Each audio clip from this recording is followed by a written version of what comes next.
मुझे इस बात का एहसास था कि दिल्ली की लगातार कोशिश रहेगी कि किसी तरह वो मुझे खामोश रहे, लेकिन किस हद तक जाएंगे ये मैं पूरी तरह से समझ नहीं पाया था। जब बारामूला में मेरे खिलाफ एक शख्स खड़े हुए जिन्होंने जेल से कागज भरे थे, जिन्होंने जेल से अपनी आवाज रिकॉर्ड कराई और लोगों तक पहुंचाई, जिन्होंने जज्बात की बुनियाद पे वोट मांगे और मुझे इलेक्शन में हराया, मैंने इसको ज्यादा खतरनाक नहीं समझा। मैंने ये सोचा कि जिस शख्स ने पहले भी इलेक्शन लड़ा है, इस बार भी उसने अपनी किस्मत आजमाई और जीत गया, लेकिन उससे अलावा मैंने नहीं सोचा। मैंने उसको साजिश के तौर पर नहीं देखा, मैंने कोई दिल्ली के एजेंडा के तौर पर नहीं देखा।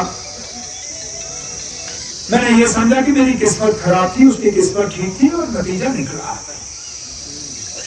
लेकिन जब मैंने गांधरबल इलेक्शन लड़ने का फैसला किया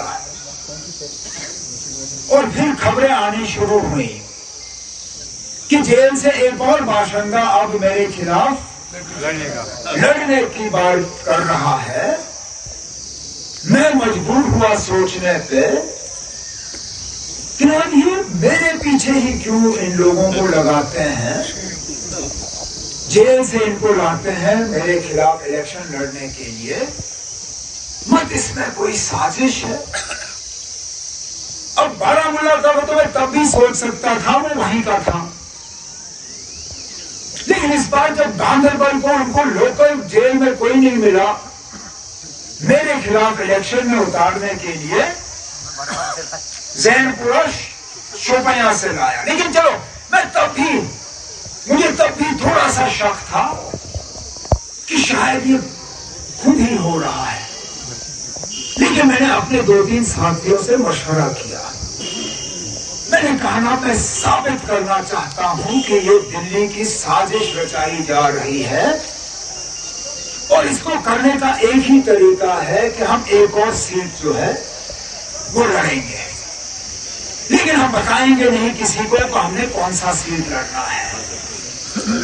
हम आखिर में 1-2 जगहों से फॉर्म इकट्ठा करके, लेकिन चुपचाप तरीके से सुबह फैसला करके एक जगह कागज भरेंगे। कल साबित हुआ आखिर में कि ये जो हो रहा है, जेल से लोगों को लाके मेरे खिलाफ इलेक्शन लड़वाना, ये कोई मामूली बात नहीं है। नहीं तो मुझे बताइए ना, वो शख्स पहले गांधरबल से कागज भरता है, फिर क्योंकि हमने पहले ऐलान नहीं किया कि मेरा दूसरा सीट कौन सा होगा, इससे पहले मैं एमएलए बीरवा का था, उनको शक था कि मैं बीरवा से कागज भरूंगा।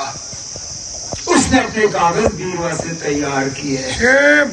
जब दोपहर को मैंने बड़गाम से अपना दूसरा कागज का हिस्सा भरा, ये लोग फंस गए थे क्योंकि मैंने पहले बीरवा से अपनी तैयारी की थी। अब इससे आपको पता चल जाता है कि जम्मू कश्मीर में और खासकर कश्मीर में किसी और सियासतदान को दिल्ली वाले खामोश करने की कोशिश नहीं कर रहे हैं जितना वो मुझे खामोश करने की कोशिश। क्यों? क्योंकि मैं जब बात करता हूं तो आपके जज्बातों की तर्जुमानी करता हूं, लोगों के मसलों की बात करता हूं, हमारे खोए हुए इज्जत की बात करता हूं।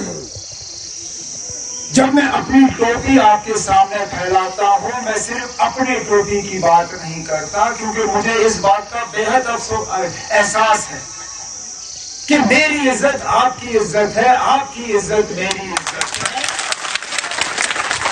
अगर आपकी इज्जत में कोई कमी आई तो मेरी इज्जत कैसे बढ़ सकती है? मैं जब दिल्ली से लड़ता हूं तो सिर्फ अपने नहीं लड़ता हूं, अपने घर के लिए नहीं लड़ता हूं, हम जो लड़ाई लड़ रहे हैं आज, वो पूरे जम्मू कश्मीर के लिए है और वो इन बीजेपी वालों को पसंद नहीं है। तभी तो एक के बाद एक साजिश रचाई जा रही है। लेकिन ये साजिश जो है ये एक ही बार कामयाब हो सकती है। इस बार मेरा अपने गांदरबल और बिलखसूस आज फाग ब्लॉक के लोगों पे पूरा भरोसा है कि वो सोच समझ के वोट डालेंगे।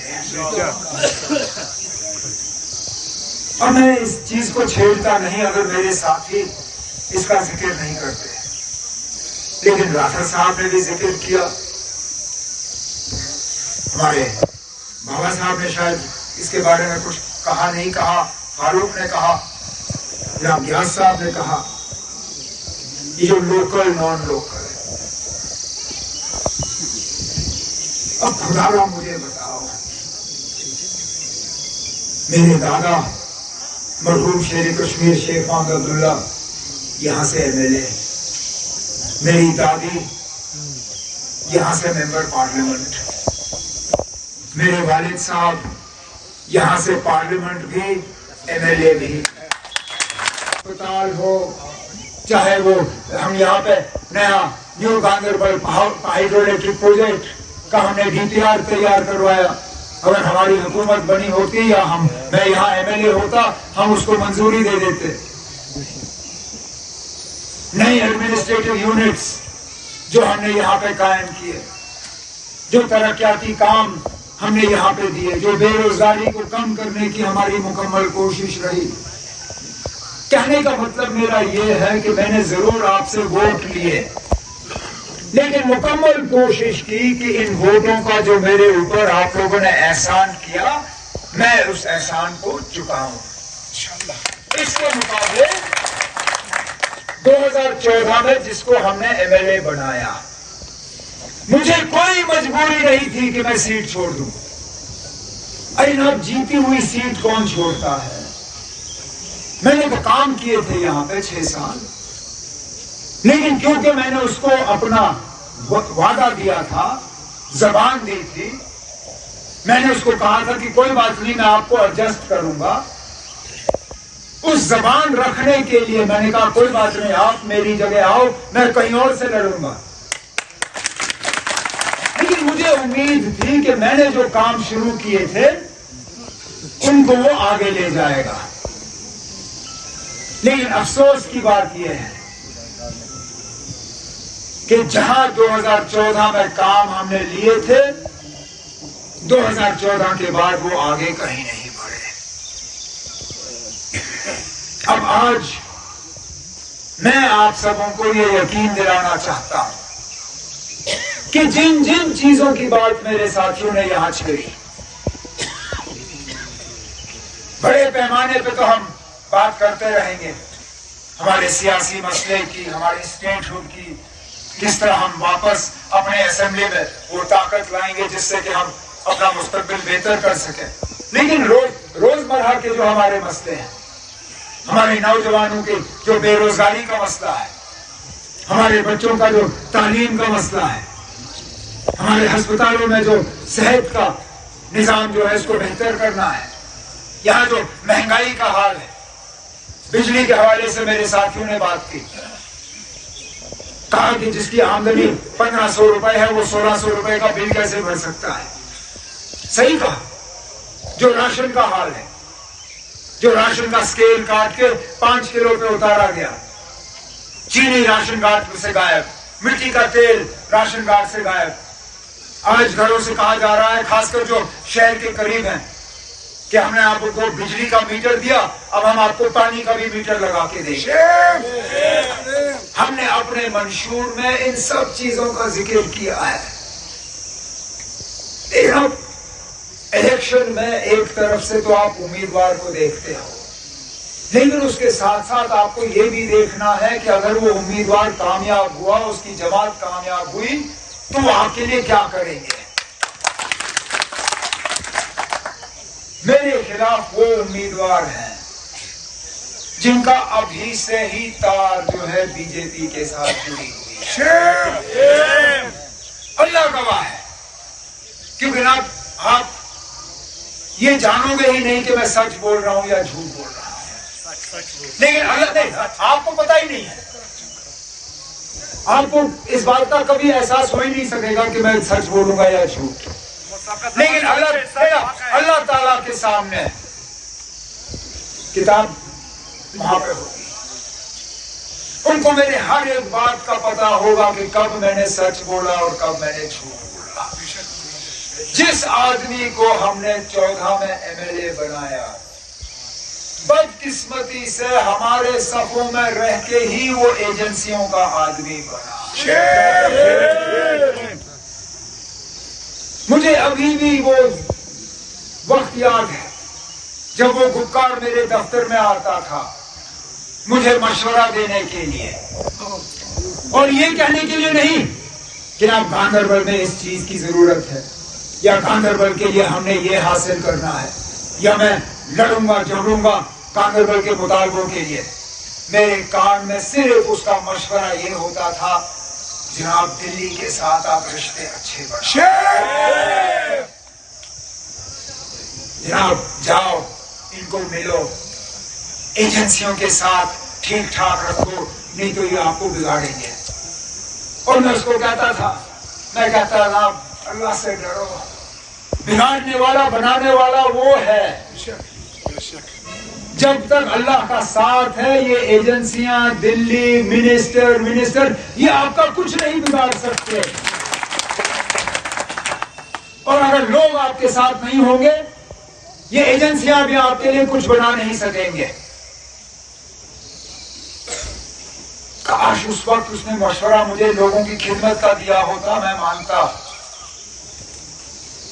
और इसलिए मैं कह रहा हूं कि आजाद उम्मीदवार को आज जितवाना फिर तो बेहतर है कि आप बीजेपी को ही वोट दो, क्योंकि होना वही है। यहां पे हम लोग हैं जो बीजेपी को रोकने के लिए जो है एक मोर्चे पे खड़े हैं। और क्यों? क्योंकि हम जम्मू कश्मीर में मुसलमानों का वो हाल होते हुए नहीं देखना चाहते जो बाकी मुल्क में हाल है। जिस तरह हमारे मस्जिदों और दरसगाहों पे बुलडोजर चलाए जा रहे हैं, जिस तरह हमारे मदरसों पे ताले लगाए जा रहे हैं, जिस तरह हमारी माओ बेटियों से कहा जाता है कि अपना हिजाब निकाब उतारो फिर जाओ तालीम हासिल करो, जिस तरह दुकानदारों से कहा जाता है कि दुकान के बाहर अपना नाम लिखो ताकि वहां से गुजरते हुए यात्रियों को पता हो कि मुसलमान के दुकान से हम सामान नहीं खरीदें, हम जम्मू कश्मीर में वो हालत पैदा होते हुए नहीं देखना चाहते। और इसलिए ये इलेक्शन जम्मू कश्मीर के लिए इतना अहम है।